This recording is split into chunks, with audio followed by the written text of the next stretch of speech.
Happy Mother's Day. Yes, you heard it first from your favorite consumer law expert, Doreen Del Monte. And guess what, moms? I have something special for you. Right now, if you're a mom, you shouldn't have bad credit. If you're a mom and your credit score starts with 3, 4, 5, 6, this is for you. We're doing our 5 day challenge. And I want to use this opportunity to highlight the moms. That's just been amazing, right?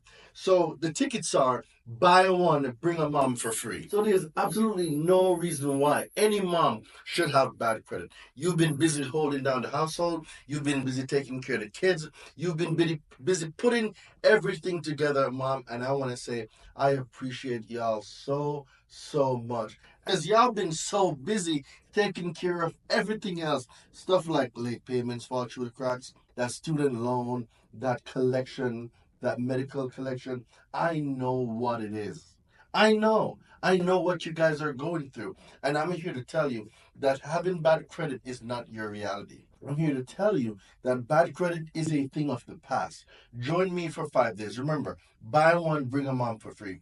Our Credit Fair Made Easy Challenge, where we are celebrating our moms. Fellas, you are more than welcome. You are welcome. But we want to use this time to highlight our moms. And fellas, when you buy a ticket, guess what? You can bring a mom for free. So if you know any mom that has bad credit or any negative items on their credit, y'all want to click the link below. Y'all definitely want to be on our Credit Repair Made Easy Challenge, the Mother's Day edition. Come on, y'all. I can't wait to have y'all. See you there.